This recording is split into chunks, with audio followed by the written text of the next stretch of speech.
राम मंदिर निर्माण के लिए अयोध्या में आज भूमि पूजन होगा, जिसके लिए तैयारियां पूरी हो चुकी है और करीब 500 वर्षों के बाद राम जन्मभूमि पर राम मंदिर वापस बनेगा।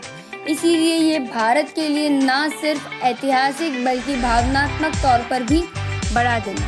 हेलो गाइस, मैं राधिका अग्रवाल आज आप सभी का स्वागत करती हूँ अपनी शिक्षा यूट्यूब चैनल पर। वर्ष 1528 मुगल बादशाह बाबर के समय अयोध्या में मंदिर की जगह बाबरी मस्जिद बनाई गई और अब भारत अपने इस इतिहास को सही कर रहा है, बदल रहा है। अब आप सोचेंगे कि मुगल राज खत्म हो चुका है, अंग्रेज़ों का 200 वर्ष का राज्य भी समाप्त हो चुका है। भारत की आज़ादी को लगभग 73 वर्ष हो गए हैं, यानी ये इन 500 वर्षों में देश ने कितना संघर्ष किया है और अब जाकर वो दिन आया है जब ये सपना पूरा होने जा रहा है। आप में से कुछ लोगों ने वो समय भी देखा होगा जब 1990 में राम मंदिर आंदोलन एक जन आंदोलन बन गया था। तब आप लोगों ने क्या ये सोचा था कि 2020 ही वो वर्ष होगा जब यह मंदिर निर्माण का शुभ अवसर आएगा। कुछ लोगों ने तो ये उम्मीद तक छोड़ दी थी, क्योंकि वर्षों तक लोगों ने इस मुद्दे को राजनीतिक और न्याय व्यवस्था में फंसा हुआ देखा है। तो यह अवसर सौभाग्य की बात है कि आज का भारत अयोध्या में राम मंदिर का निर्माण बनते देख रहा है।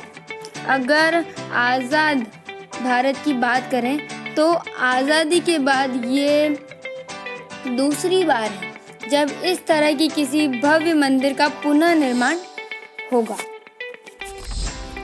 आज़ादी के तुरंत बाद गुजरात के सोमनाथ मंदिर का पुनः निर्माण हुआ था। तब तत्कालीन राष्ट्रपति डॉक्टर राजेंद्र प्रसाद ने उसका उद्घाटन किया था। सोचिए, अब राष्ट्रपति ने उसका उद्घाटन किया था और इस बार राम मंदिर के भूमि पूजन के लिए प्रधानमंत्री स्वयं आ रहे हैं। बहुत से लोग कहते हैं कि राम मंदिर बन जाएगा तो क्या हो जाएगा, देश में क्या बदलाव आएगा। सबसे बड़ी बात तो आस्था और अधिकार की है, लेकिन दूसरी बात है भारत की सॉफ्ट पावर की। भगवान राम की मान्यता सिर्फ भारत में ही नहीं है, बल्कि दुनिया के बहुत सारे देशों में। इसी वजह से मंदिर के निर्माण के लिए श्रीलंका से मिट्टी, ईंटें और पवित्र नदियों का जल लाया जा रहा है। दक्षिण पूर्व एशिया में Thailand, Cambodia, Malaysia, Sri Lanka, Myanmar, Indonesia जैसे बहुत सारे देश अपने देशों को श्री राम से जोड़कर देखते हैं। श्रीलंका और म्यांमार में तो आज भी रामायण के लोकगीत और रामायण के नाटकों का मंचन होता है। म्यांमार में आज भी बहुत सारी जगहों का नाम श्री राम से जुड़ा हुआ है। इसी प्रकार मलेशिया में राम कथा का प्रचार आज भी होता है और वहाँ के मुसलमान अपना नाम राम और लक्ष्मण के आधार पर रखते हैं।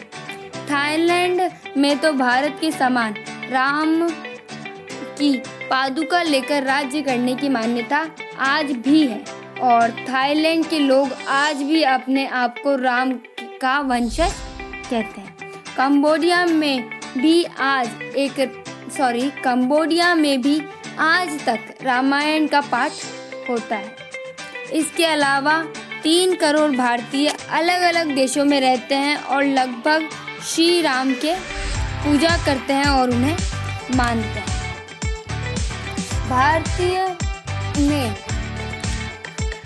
भारतीयों के बारे में कहा जाता है कि भारतीय अपने संस्कृति का बहुत प्रचार करते हैं, यानी वो जहाँ भी जाते हैं अपनी संस्कृति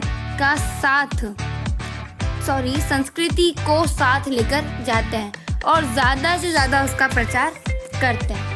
5 अगस्त की वो शुभ घड़ी अब आने ही वाली है। लगभग 500 वर्षों के इंतज़ार के बाद अब ये घड़ी आई है। भूमि पूजन तो आज होगा ही, पर 3 अगस्त से ही गणेश पूजा, गौरी पूजा जैसी पूजाओं और अनुष्ठानों की शुरुआत हो चुकी है।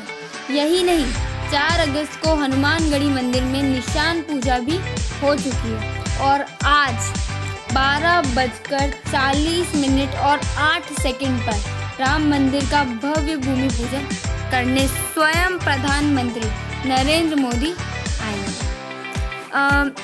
जहां प्रधानमंत्री मोदी जी आने वाले हैं तो स्वयं श्री मुख्यमंत्री जी योगी जी ने सारी व्यवस्थाएं की है।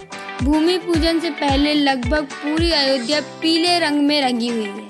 जगह जगह अलग अलग चित्र बनाए गए हैं, कुछ श्री राम के हैं तो कुछ सीता माता के और कुछ रामायण के अलग अलग पात्रों के भी हैं। अयोध्या ऐसे रंग में रंगी है जिसे दुनिया देखकर दंग रह जाए। भूमि पूजन के लिए अतिथियों को न्योता दे दिया गया है। इसमें प्रधानमंत्री मोदी के साथ मुख्य अतिथि के तौर पर संघमुख मोहन भागवत जी का नाम भी लिखा गया है। पहला न्योता इकबाल अंसारी को दिया गया है। ये पहला न्योता इन्हें देकर राम मंदिर ट्रस्ट ने ये बता दिया है कि राम मंदिर सबका है, राम सबके है। भूमि पूजन के कार्यक्रम में देश के 36 आध्यात्मिक परंपराओं के 135 संतों को अयोध्या बुलाया गया है, पर कोरोना की वजह से कुल मिलाकर 175 लोग ही मौजूद रहेंगे। खुद मुख्यमंत्री योगी ने भी यही बोला कि जिन लोगों को आमंत्रण है कृपया कर वही हैं। भूमि पूजन के ये 3 दिन तक रामलला को सजने की तैयारी भी हो चुकी है। सब ग्रहों और नक्षत्रों के अनुसार ही उनके वस्त्रों की तैयारी की गई है और ये 3 दिन के वस्त्रों की व्यवस्था आचार्य सुनील दास को सौंपी गई। 5 अगस्त को श्री राम हरे रंग के वस्त्र पहनेंगे। इसके अलावा अतिरिक्त केसरी रंग के वस्त्र भी रखे गए हैं।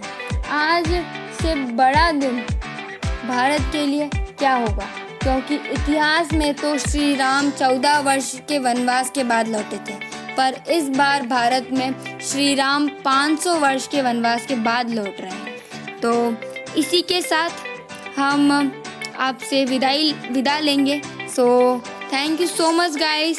I will see you in the next one. Thank you.